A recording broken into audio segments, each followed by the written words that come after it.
Hello student, welcome to Yama math classes. Yama math classes के इस official YouTube channel पे आपका स्वागत है।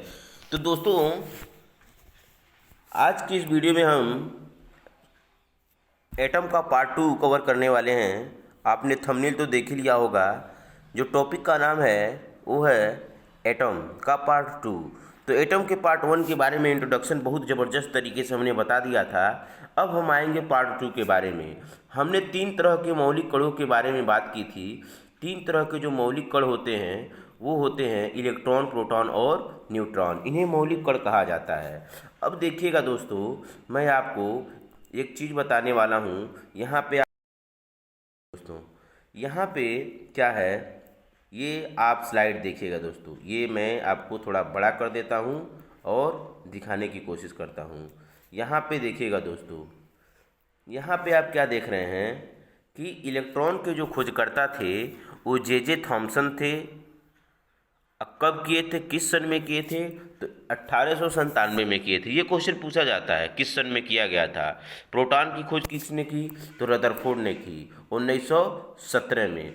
और न्यूट्रॉन की जो खोज की वो जेम्स चैडविक ने 1932 में की थी। तो इस तरह से दोस्तों इलेक्ट्रॉन, प्रोटॉन और न्यूट्रॉन की खोज हो गई।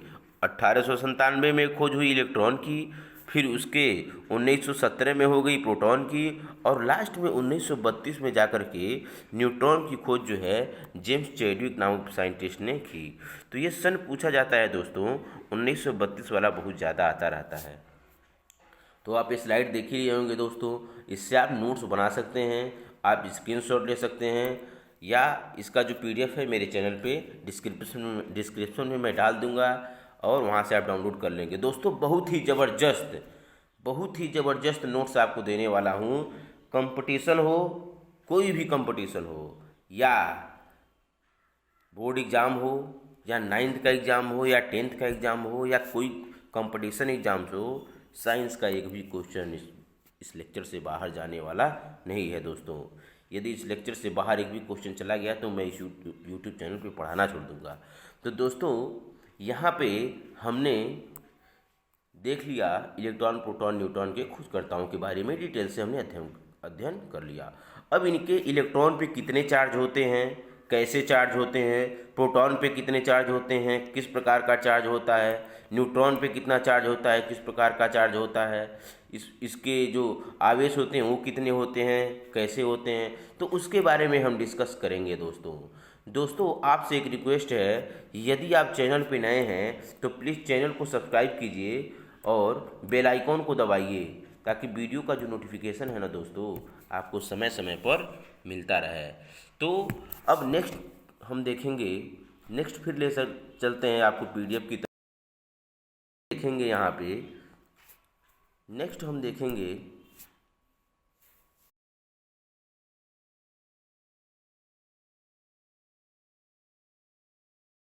टॉपिक्स है। ये ध्यान से देखिएगा दोस्तों। यहाँ से बहुत सारे क्वेश्चन आपको कंपटीशन में और एग्ज़ाम्स में देखने को मिलेंगे। देखिए दोस्तों, ये मेरा स्लाइड है, ये मेरा नोट्स है दोस्तों। अब यहाँ पे आप देखेंगे दोस्तों, इसमें जो मौलिक कण दिए गए हैं, या परमाणु में 3 तरह के मूल कण होते हैं, इलेक्ट्रॉन, प्रोटॉन और न्यूट्रॉन। तो यहाँ पे आप क्या देख रहे हैं, इलेक्ट्रॉन को कैसे दिखाते हैं, इसका चिन्ह है ई पर नेगेटिव दिखाते हैं। इस पर आवेश कितना होता है, चार्ज। अब आवेश का मात्रक होता है कूलॉम। तो कूलॉम में होता है कितना, माइनस, चूँकि इलेक्ट्रॉन पे नेगेटिव चार्ज होता है तो माइनस में रहेगा, ये -1.6022 गुणे 10 के घाते -19 कूलॉम, -19 कूलॉम। दोस्तों, ये पूछा जाता है कितना आवेश होता है इलेक्ट्रॉन पे, और इसके सापेक्ष जो आवेश होता है वो -1 होता है। सापेक्ष आवेश -1 हो जाएगा। द्रव्यमान कितना होगा, ना इतना होगा, देख लीजिए, -31। लगभग द्रव्यमान पर माइक्रोन कितना होगा, 0 होगा। इसके खोजकर्ता कौन है, तो जे थॉमसन है, यही प्रोटॉन की बात करें तो प्रोटॉन पे धन आवेश होता है। तो देखिए यहाँ पे धन +1.6 इतना गुणे -19 सब कुछ वही रहेगा दोस्तों। बस यहाँ प्रोटॉन पे प्लस होता है तो प्लस आ जाएगा, इलेक्ट्रॉन पे नेगेटिव होता है तो नेगेटिव आ जाएगा। और सापेक्ष आवेश यहाँ प्लस है, यही तो सापेक्ष आवेश का मतलब ये हुआ। सापेक्ष आवेश का मतलब क्या हुआ? एक दूसरे के कंपेरिजन में, एक दूसरे के कंपेयर में आवेश, उसी को हम सापेक्ष आवेश बोलते हैं। प्रोटॉन का आवेश जो है इलेक्ट्रॉन के सापेक्ष, इसीलिए सापेक्ष कहा गया है। तो सापेक्ष 1 हो जाएगा प्लस, और द्रव्यमान इतना हो जाएगा, आप देख लेंगे। लगभग द्रव्यमान जो है माइक्रोन में 1 होगा। और यहाँ पर दोस्तों 2 साइंटिस्टों का नाम दिख रहा है, गोल्डस्टीन और रदरफोर्ड, जो कि वेरी मोस्ट इम्पोर्टेंट क्वेश्चन है दोस्तों। यहाँ पे क्या है, प्रोटॉन की खोजकर्ता है, प्रोटॉन के खोजकर्ता कौन है और इनका नामकरण किसने किया, ये बात बहुत ज़्यादा डाउट में रहता है। तो इस डाउट को आज मैं ख़त्म करने वाला हूँ। तो यहाँ प्रोटॉन की खोजकर्ता क्या है उसके बारे में देखेंगे, कौन किया था। और यहाँ पे देखिए प्रोटॉन के जो खोजकर्ता थे वो थे रदरफोर्ड। कौन थे? रदरफोर्ड। सबसे पहले जो है रदरफोर्ड, यहाँ पे सॉरी मिस्टेक हो गया दोस्तों, ध्यान दीजिएगा। प्रोटॉन की जो खोज की थी वो गोल्डस्टीन नामक वैज्ञानिक ने की थी। गोल्डस्टीन ने किया था, जो कि कोई बताता नहीं है। गोल्डस्टीन ने किया था और उन्होंने एक पॉजिटिव कण खोजा था परमाणु के अंदर। उन्होंने पॉजिटिव कण खोजा और रदरफोर्ड साहब के पास जब गए तो उन्होंने कहा, अरे रदरफोर्ड साहब ये देखिए, हमने तो परमाणु के अंदर एक और कण खोज कर दिया है, एक और पार्टिकल्स मिल गए हैं, जो देखिए ये धनावेशित है, किस टाइप का है। तो रदरफोर्ड साहब ने उसका नामकरण जो है प्रोटॉन रख दिया। तो खोज कोई और किया और नाम कोई और रखा दोस्तों। तो गोल्डस्टीन और रदरफोर्ड दोनों का नाम इसीलिए दिया गया है। और न्यूट्रॉन की खोजकर्ता जो थे वो जेम्स चैडविक साहब थे। ये इसको एन से दिखाते हैं। अब न्यूट्रॉन उदासीन होता है, हमने पहले लेक्चर में बहुत अच्छे से बताया हुआ है। न्यूट्रॉन उदासीन होता है, सापेक्ष आवेश भी 0 होगा, ये भी 0 होगा। इसका जो द्रव्यमान, तो भाई द्रव्यमान तो कुछ न कुछ होगा ना, द्रव्यमान तो होगा ही इतना, ये 1 हो जाएगा, चैडविक हो जाएंगे। तो इस तरह से दोस्तों ये चार्ट जो है इसका स्क्रीनशॉट आप ले सकते हैं, नोट्स बना सकते हैं। तो इस तरह से आपको ये डाउट क्लियर हो गया होगा। अब परमाणु के सिद्धांत के बारे में हम आगे बढ़ते हैं। परमाणु के सिद्धांत की ओर हम अब निकल चलते हैं, आगे बढ़ते हैं। परमाणु शब्द का प्रयोग किसने किया इसके बारे में हम देखेंगे। और परमाणु के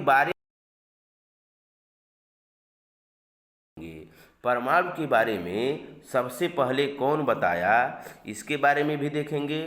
और हमारा जो परमाणु के बारे में जो है, परमाणु का जो परिचय कौन कराया इसके बारे में भी देखेंगे। दोस्तों आधा अधूरा ज्ञान जो है हमेशा हानिकारक होता है दोस्तों, हमेशा हानिकारक होता है।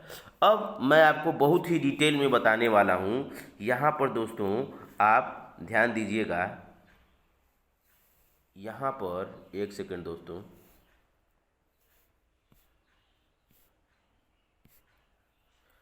यहाँ पे दोस्तों देखिएगा स्लाइड में लगा रहा हूँ और ये मेरा नोट्स है, बहुत ही ज़बरदस्त नोट्स है दोस्तों। अब यहाँ पे देखिएगा परमाणु शब्द जो था हमारा जो एटम शब्द था, इसका जो है परिचय किसने दिया, ये क्वेश्चन बहुत ज़्यादा पूछा जाता है। और परमाणु के बारे में सबसे पहले कौन बताया ये भी पूछा जाता है। तो यहाँ पे आप देखेंगे कि हमारा जो परमाणु है उसके बारे में हम देखेंगे किसने बताया। यहाँ पे आप देखिएगा दोस्तों, हमारा जो एटम है, एक सेकेंड, कुछ टेक्निकल इशू है दोस्तों, तो यहाँ पे देखिएगा, मैं इसको यहाँ पे फिक्स कर देता हूँ, उसके बाद से मैं आपको बताने की कोशिश करता हूँ दोस्तों। अब यहाँ पे आप देखिएगा, बिल्कुल अब मेरा स्लाइड जो है फिक्स हो गया। अब यहाँ पे आप समझ सकते हैं। तो सबसे पहले देखिए दोस्तों, परमाणु जो था, परमाणु के बारे में सबसे पहले महर्षि कणाद ने बताया था, जो कि रेलवे में और बहुत ज़्यादा एग्जाम में पूछा गया क्वेश्चन है और किताबों में मिलता नहीं है दोस्तों, बहुत कम मिलता है। परमाणु के बारे में सबसे पहले एक महर्षि थे, महर्षि कणाद ने बताया था कि एक कण पाया जाता है ब्रह्मांड में जो सबसे सूक्ष्मतम कण होता है, और वो क्या होता है, अस्थाई होता है, और रासायनिक अभिक्रियाओं में क्या करता है, भाग लेता है। ये सब बात तो नहीं बताए थे उन्होंने, बस इतना बताया था, ये मैं आपको बता रहा हूँ कि पर ब्रह्मांड के अंदर एक कण है, सूक्ष्मतम कण है, जो क्या है, एटम है, परमाणु है। तो सबसे पहले महर्षि कणाद ने बताया। उसके बाद बहुत सारे वैज्ञानिक आते गए। तो इसमें जो है परमाणु शब्द का परिचय कौन कराया, ये क्वेश्चन पूछा जाता है, तो डेमोक्रिटस ने दिया था। परमाणु शब्द का जो परिचय है डेमोक्रिटस नामक साइंटिस्ट ने दिया था। मैं यहाँ पे एटम का फिगर ड्रा करने जा रहा हूँ दोस्तों, ताकि आपको बेस्ट तरीके से समझ में आए। यहाँ पे परमाणु का फिगर देख लीजिएगा, मैं यहाँ पे ड्रॉ करने जा रहा हूँ ताकि आपको अच्छे से समझ में आ जाए। यहाँ पे आप देखेंगे, यहाँ पे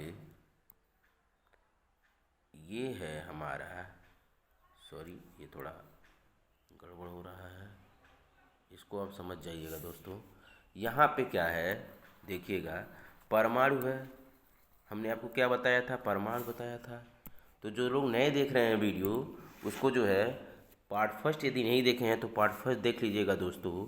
यहाँ पे क्या होता है, यहाँ पे होता क्या है, इसमें जो है परमाणु के अंदर एक नाभिक होता है, हमने आपको बताया था, और नाभिक के चारों तरफ बहुत सारे क्या होते हैं, ऑर्बिटल्स होते हैं। ये न्यूक्लियस है। नाभिक के चारों ओर क्या होते हैं, बहुत सारे ऑर्बिटल्स होते हैं, कक्षक होते हैं।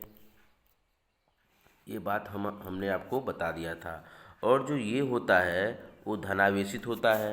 नाभिक जो होता है कैसा होता है दोस्तों, तो धनावेशित होता है। अब यहाँ पे दोस्तों हम देखेंगे कि नाभिक धनावेशित होता है, विद्युत का कैसा होता है, ये सब बता दिए थे। अस्थाई वगैरह के बारे में पार्ट फर्स्ट में मैंने सारा कवर कर लिया है।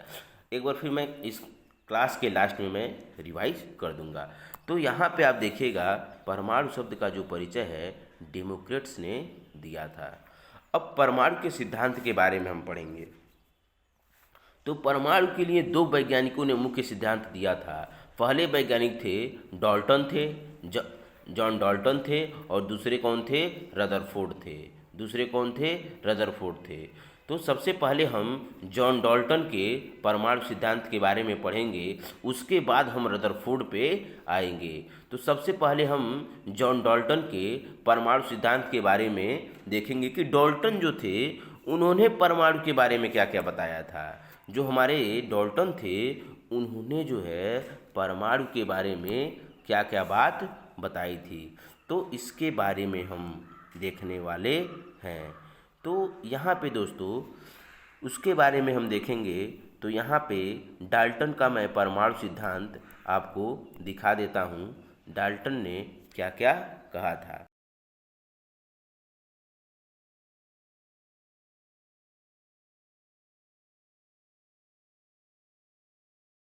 डाल्टन का ये है परमाणु सिद्धांत। सॉरी ये पीडीएफ मेरा कहाँ चला गया।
तो दोस्तों, सबसे पहले हम देखेंगे इसके बारे में अध्ययन हम करेंगे। जॉन डाल्टन जो वैज्ञानिक थे, उन्होंने जो है क्या क्या कहा था उसके बारे में हम देखेंगे। ये देखिएगा दोस्तों, जॉन डाल्टन साहब का ये सिद्धांत है। जॉन डाल्टन ने क्या कहा था दोस्तों, ये देखिएगा, यहाँ पे मैं स्लाइड लगा देता हूँ। तो जॉन डाल्टन ने क्या कहा था? जॉन डाल्टन ने ये कहा था कि जो हमारे परमाणु हैं, जो हमारे एटम्स हैं, वो क्या हैं? अविभाज्य हैं, यानी कि परमाणुओं को तोड़ा नहीं जा सकता है।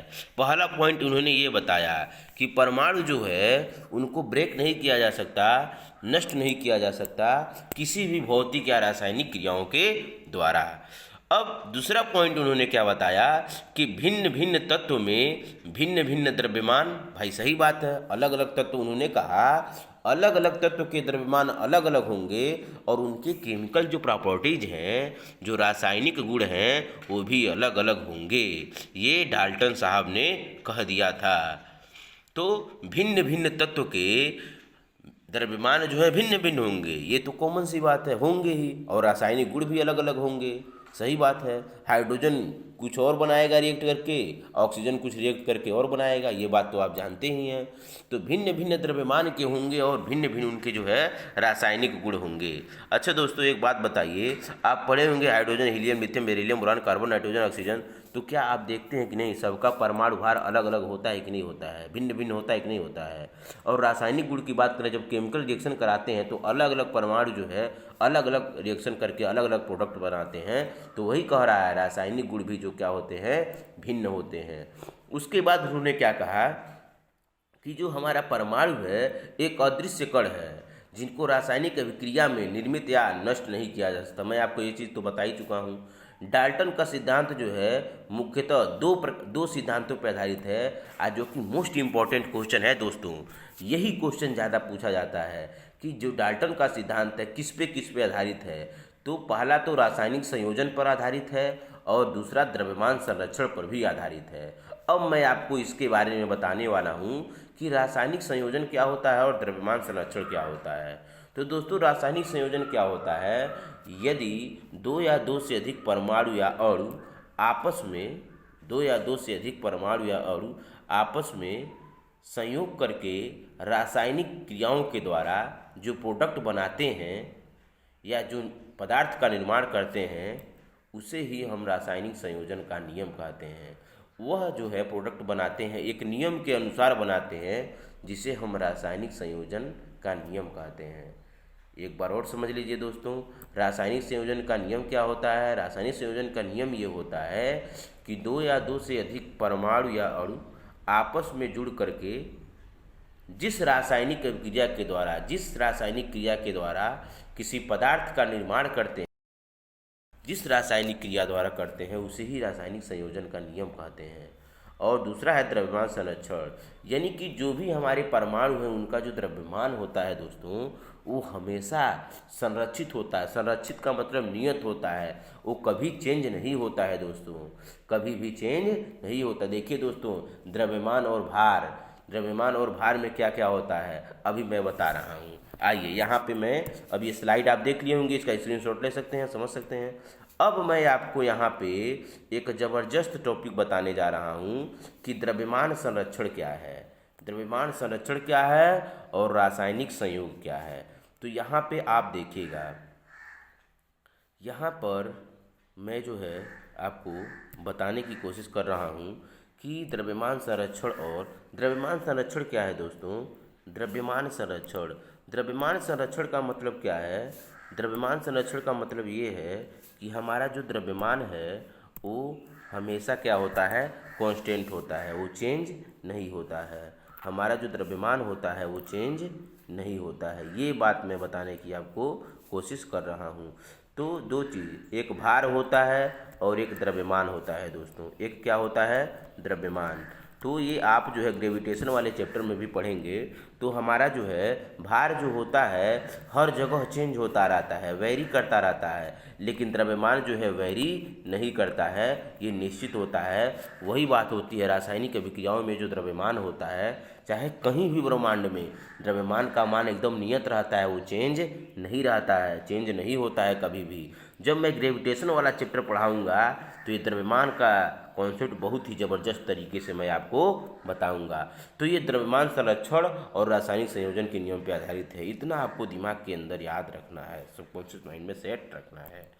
अब देखिएगा दोस्तों, यहाँ पर डाल्टन का जो है परमाणु सिद्धांत जो है हमने पढ़ लिया। अब डाल्टन साहब जब आए तो उसके कुछ टाइम के बाद एक और महानुभाव और वैज्ञानिक, विद्वान वैज्ञानिक आए जिनका नाम था रदरफोर्ड। तो अब हम रदरफोर्ड के नाभिकीय परमाणु मॉडल के बारे में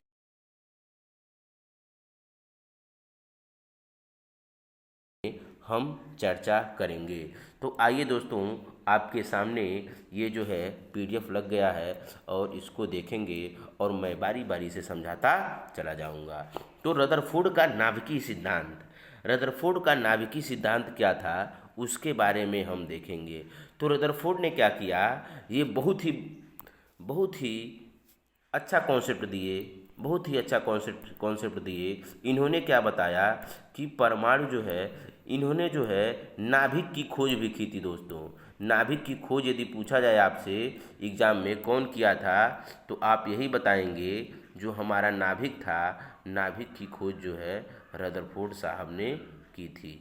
नाभिक की खोज जो है रदरफोर्ड नामक वैज्ञानिक ने की थी। ये बात आपको बताना है दोस्तों। यहाँ पे देखिएगा दोस्तों, यहाँ पे क्या है, मैं आपको बताने की कोशिश कर रहा हूँ। यहाँ पर मैं पहले ड्रॉ कर लेता हूँ परमाणु के बारे में, मैं परमाणु के बारे में ये ड्रॉ कर लेता हूँ।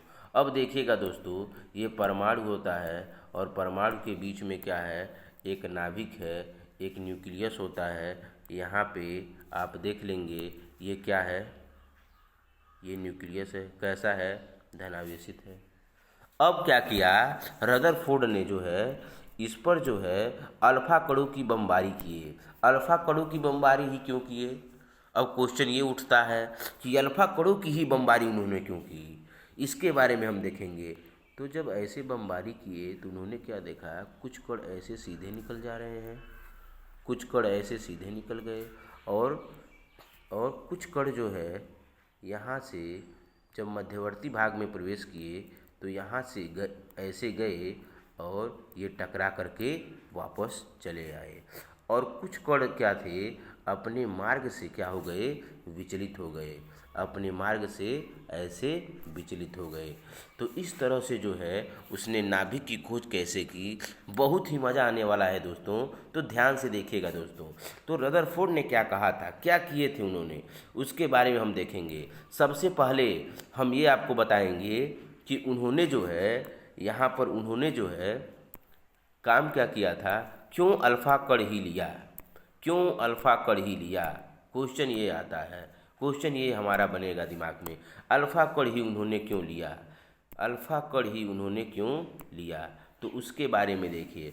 अल्फा कण इसलिए लिया क्योंकि दोस्तों अल्फा कण की भेदन क्षमता ज़्यादा होती है, पेनिट्रेशन पावर ज़्यादा होती है, छेदने की क्षमता ज़्यादा होती है। तो रदरफोर्ड ने क्या किया, सोने की एक पतली पन्नी ली, सोने की पतली पन्नी लेकर के उन्होंने क्या किया, उस पर जो है अल्फा कणों की बमबारी की, उस पर जो है उन्होंने अल्फा कणों की क्या की, बमबारी की। तो यहाँ पे अल्फा कणों की उन्होंने क्या की, बमबारी की। अब जरा ध्यान से देखिएगा दोस्तों, जब उन्होंने अल्फा कणों की बमबारी की तो क्या देखा, उन्होंने क्या देखा कि 3 कंडीशन उन्होंने देखा। कुछ अल्फा कण को जब उन्होंने पेनिट्रेट कराया यानी कि भेदा, तो कुछ अल्फा कण सीधे निकल गए और कुछ अल्फा कण अपने मार्ग से टकरा करके वापस चले आए। यानी कि जब रदरफोर्ड ने अल्फा कणों को परमाणु के बीचों बीच में एंटर कराया, भेदने की कोशिश किया, तो उसमें से अल्फा कण जो है टकरा करके वापस चले आए और कुछ जो है अपने मार्ग से विचलित हो गए। तो इनसे जो है उसने बहुत सारा निष्कर्ष निकाला, बहुत सारा रिसर्चेज किए और उन्होंने बताया, उन्होंने क्या क्या बात बताई इसके बारे में हम लोग देखेंगे। अब देखिएगा दोस्तों, रदरफोर्ड का नाभिकीय सिद्धांत। तो एक बात याद रखिएगा दोस्तों, ये क्वेश्चन बहुत ज़्यादा एग्जाम में पूछा जाता है कि नाभिक की खोज किसने की थी, तो किसने की थी? रदरफोर्ड ने की थी दोस्तों। किसने की थी? रदरफोर्ड नामक साइंटिस्ट ने जो है नाभिक की खोज की थी। अब देखिए ये क्या कह रहे थे, क्या इन्होंने बताया? इनके अनुसार ये बताए कि परमाणु विभाज्य कण है। ये विभाज्य कण बताए। इन्होंने ये बताया कि परमाणु विभाजित हो सकता है, जिसमें क्या है, एक नाभिक होता है और परमाणु के नाभिक में प्रोटॉन और न्यूट्रॉन होते हैं। ये बात कौन बताया? जो पहले लेक्चर में हमने बता रहा था, ये बात जो है परमाणु के नाभिक के अंदर प्रोटॉन और न्यूट्रॉन होते हैं। ये बताए कि यहाँ पर जो है प्रोटॉन और न्यूट्रॉन होते हैं और परमाणु क्या है? विभाज्य कण है। ठीक है दोस्तों। और यहाँ पर जो है उन्होंने इस तरह से इस बातों को स्पष्ट किया। अब देखिए दोस्तों, परमाणु के नाभिक में उन्होंने ये बताया जो प्रोटॉनों और न्यूट्रॉनों की जो संख्या होती है उसकी कुल संख्या को न्यूक्लियॉन कहते हैं दोस्तों, न्यूक्लियॉन। और ये भी क्वेश्चन बहुत ज़्यादा पूछा गया है कि न्यूक्लियॉन से आप क्या समझते हैं, या परमाणु के नाभिक में उपस्थित प्रोटॉनों और न्यूट्रॉनों की संख्या को क्या कहते हैं, तो उसे हम न्यूक्लियॉन कहते हैं दोस्तों। और एक बात और समझ जाइएगा, ये बात तो मैं पहले ही लेक्चर में बता चुका हूँ, जितने प्रोटॉन होंगे उतने ही इलेक्ट्रॉन होंगे, लेकिन आवेश जो होगा विपरीत होगा। अब आइए देखते हैं, नाभिक के चारों ओर जिस पथ पर इलेक्ट्रॉन चक्कर लगाते हैं उसे कक्षक कहते हैं। अब इसमें जो है एक और हीरो आता है जिस हीरो का नाम है इलेक्ट्रॉन। जिस हीरो का नाम जो है मैं आपको बता दिया था, उस हीरो का नाम है इलेक्ट्रॉन। और यह इलेक्ट्रॉन जो होता है ऐसे ऐसे चारों तरफ, नाभिक के चारों तरफ क्या करता है? रोटेशन करता रहता है। रोटेशन का मतलब चक्कर लगाता रहता है। इसके साथ चारों तरफ बहुत सारी कक्षाएं होती हैं। आगे मैं बताऊंगा कितनी कक्षाएं होती हैं और कक्षकों की खोज किसने की थी। तो बहुत मज़ा आने वाला है दोस्तों। यदि आप चैनल पे नए हैं तो चैनल को सब्सक्राइब कीजिए, जिससे क्या होता है, हमको एक मोटिवेशन मिलता है वीडियो को आपको कंटेंट, बेस्ट से बेस्ट कंटेंट देने के लिए। तो यहाँ से इस तरह से दोस्तों एरो बना दिया, एरो हमने बना करके आपको समझा दिया। तो इसमें 3 तरह के हीरो पाए जाते हैं। हीरो 3 है इसमें परमाणु के अंदर, इलेक्ट्रॉन है, प्रोटॉन है और न्यूट्रॉन है। तीनों हीरो से मिल करके ये बनता है परमाणु। तो यहाँ से आप क्या देखेंगे, जैसे परमाणु के नाभिक में ये बता दिए। अब उन्होंने क्या बताया कि नाभिक के चारों ओर जिस रास्ते पर इलेक्ट्रॉन चक्कर लगाता रहता है उस रास्ते को हम जो है कक्षक या ऑर्बिटल या कक्षा कहते हैं। उन्होंने ये बात की। तो इतना बात रदरफोर्ड ने अपने सिद्धांत में दिया था। अब रदरफोर्ड ने सोने की पतली पन्नी पर जब अल्फा कणों की बमबारी की तब क्या क्या हुआ? अभी तो इन्होंने एक कॉमन चीज़ बता दिया। कॉमन चीज़ इन्होंने बता दिया कि परमाणु विभाज्य है, उसमें एक नाभिक होता है, नाभिक में क्या क्या होते हैं, प्रोटॉन न्यूक्लियॉन क्या होते हैं। और उन्होंने ये बात तो बताई रदरफोर्ड ने कि जिस पथ पर चक्कर लगाता है उसे हम जो है क्या कहते हैं? कक्षक कहते हैं। और ये बात तो बता दी उन्हें कक्षक कहते हैं दोस्तों, लेकिन ये नहीं बता पाए कि कितने कक्षक होते हैं रदरफोर्ड। ये बात रदरफोर्ड नहीं बता पाए कि कितने कक्षक होते हैं। तो अब हम देखेंगे आगे। उन्होंने जब सोने की पतली पन्नी पर उन्होंने जो है, ये आप फिगर देख ही लिए होंगे दोस्तों। अब मैं नेक्स्ट स्लाइड लगाता हूँ और आपको बताने की मैं कोशिश करता हूँ। तो नेक्स्ट जब हम आएंगे तो क्या देखते हैं कि इनका जो है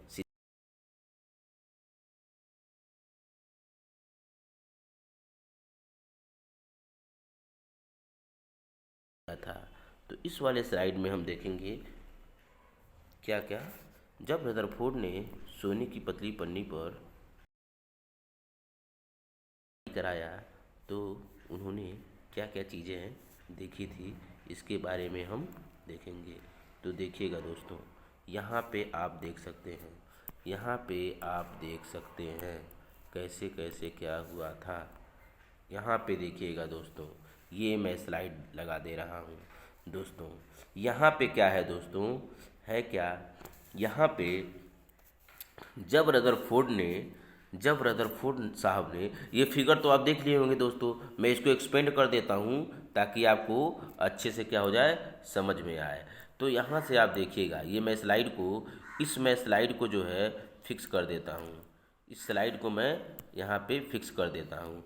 अब यहाँ पे देखिएगा दोस्तों, यहाँ पे क्या है, यहाँ पे है क्या, आप ध्यान से देखिएगा कि जब उन्होंने अल्फ़ा कणों की बमबारी की तो उन्होंने क्या देखा। अल्फ़ा कणों की जब उन्होंने बमबारी की तो उन्होंने क्या देखा।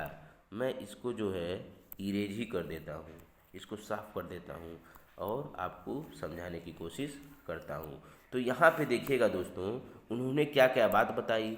उन्होंने क्या बात बताई, सबसे पहली जो बात उन्होंने बताई थी कि जब रदरफोर्ड ने अल्फा कणों की बमबारी की तो उन्होंने देखा कि कुछ अल्फा कण सोने की पतली पन्नी को भेद कर सीधे बाहर निकल जाते हैं, जिससे उन्होंने ये बताया कि परमाणु के अंदर खाली स्थान है। जब रदरफोर्ड ने देखा कि उसके बीच वाले भाग से, जब हम बीच वाले भाग में जो है अल्फा कणों को पेनिट्रेट कर रहे हैं, भेद रहे हैं, तो अल्फा कण जो है उसको भेद करके बाहर निकल जा रहे हैं, इसका मतलब खाली स्थान है।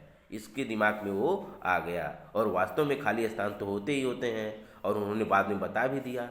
अब उसके बाद कुछ अल्फा कण मध्यवर्ती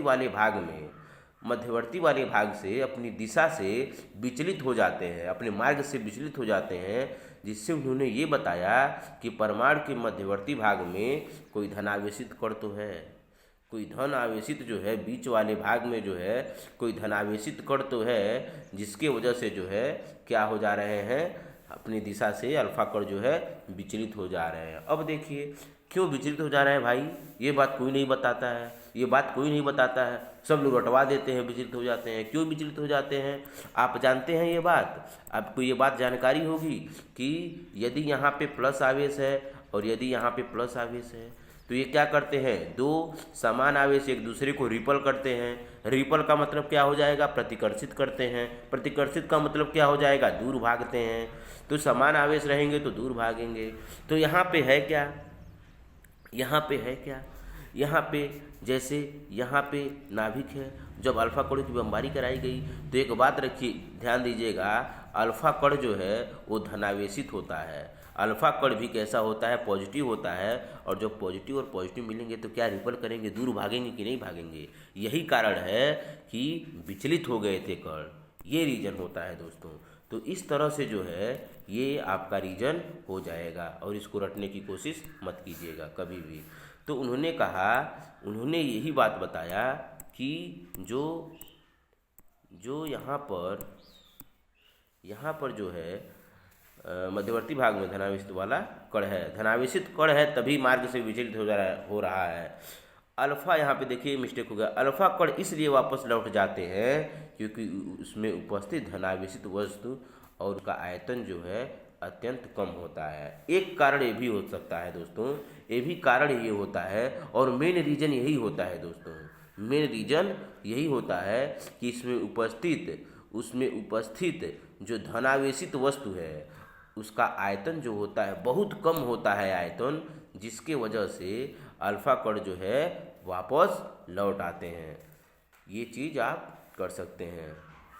अब अगला है, परमाणु के मध्यवर्ती अर्थात बीच वाले भाग में भारी कण हैं, इस कारण अपनी दिशा में मुड़ जाते हैं। उसने ये बताया कि जब उसने बीच वाले कण में बमबारी की, पेनिट्रेट किया अल्फा कणों को, तो उन्होंने क्या देखा कि कुछ अल्फा कण जो है जब बीच वाले भाग से हम पेनिट्रेट कर रहे हैं, बमबारी कर रहे हैं, तो देखा कि अपने मार्ग से टकरा करके वापस चले आए। तो परमाणु के मध्यवर्ती भाग में उन्होंने ये बताया कि कोई तो कण है भारी द्रव्यमान वाला, जिससे वो टकरा करके बाहर आ रहा है। यदि कोई कण नहीं होता उसके बीच वाले भाग में, यदि कोई कण नहीं होता तो वह जो है टकरा करके वापस नहीं आता। इससे उन्होंने ये बताया कि बीच वाला जो भाग है वो खोखला नहीं है, ठोस है। तो परमाणु का जो बीच वाला भाग क्या है, ठोस है, और उसके अगल बगल वाला जो भाग है वो खोखला है दोस्तों। इस बात को याद रखिएगा। इस प्रकार रदरफोर्ड ने परमाणु के मध्यवर्ती भाग को नाभिक कह दिया। इस प्रकार जो मध्यवर्ती भाग था और वह ठोस था उसको नाभिक कह दिया, ठीक है। और नाभिक कैसा होता है, धनावेशित होता है दोस्तों। रदरफोर्ड ने बताया कि परमाणु कई छोटे छोटे कणों से मिलकर बना है, जिसमें इलेक्ट्रॉन, प्रोटॉन और न्यूट्रॉन मुख्य रूप से पाए जाते हैं। तो इलेक्ट्रॉन, प्रोटॉन, न्यूट्रॉन के बारे में भी उसने बता दिया था। रदरफोर्ड ने, देखिए मैं जो काले पेन से मैं जो लिखा हूँ यहाँ पे वो इम्पोर्टेंट पॉइंट है दोस्तों, ये भी इम्पोर्टेंट पॉइंट है और ये भी इम्पोर्टेंट तो सब है लेकिन ये मोस्ट इम्पोर्टेंट है। रदरफोर्ड ने नाभिक की खोज की जिसमें परमाणु की प्रोटॉन और परमाणु के जो कण होते हैं, प्रोटॉन और न्यूट्रॉन उपस्थित होते हैं और उनकी जो कुल संख्या होती है, मैं बार बार बताते चला आया हूँ, उसे हम न्यूक्लियॉन कहते हैं। उसे हम क्या कहते हैं दोस्तों? न्यूक्लियॉन कहते हैं। ये क्वेश्चन इम्पोर्टेंट है दोस्तों। और उसके बाद उन्होंने क्या बताया कि जो परमाणु की ऊर्जा होती है वो चेंज नहीं होती है, वो नियत होती है। और ये बात तो मैं आपको पहले ही दिन बताया था कि सबसे नीचे वाला देख रहे हैं आप, ये वाला नीचे, मेरा हाथ वहाँ तक नहीं जा पा रहा है। परमाणु का समस्त द्रव्यमान उसके केंद्र में निहित होता है।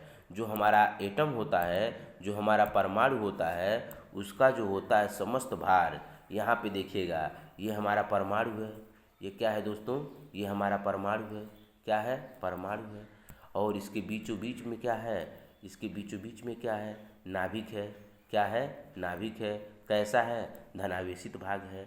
तो इसका जो टोटल द्रव्यमान होता है वो यहीं पे संकेंद्रित होता है। ये भी क्वेश्चन पूछा गया है और इम्पोर्टेंट है, रेलवे में बहुत बार पूछा गया है कि परमाणु का जो समस्त द्रव्यमान है वो कहाँ होता है? तो केंद्र में निहित होता है दोस्तों। तो इस तरह से नाभिक की खोज की। और ये ठोस होता है, ये कौन बताया? तो रदरफोर्ड ने बताया।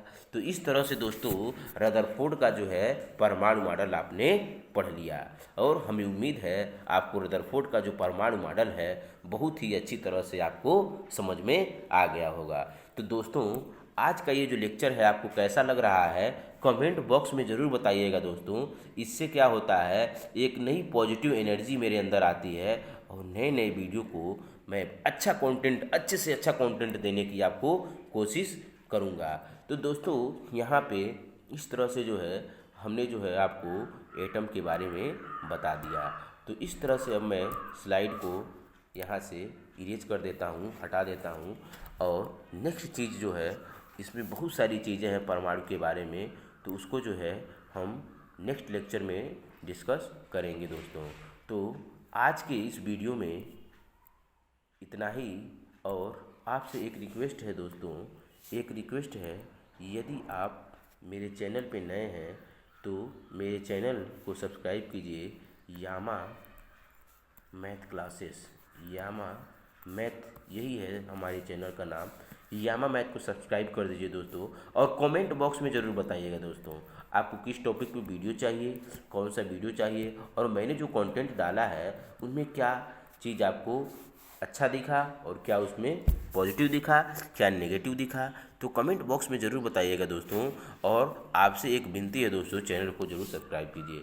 तो आज की वीडियो में इतना ही। चलते हैं guys, bye bye, take care, have a nice.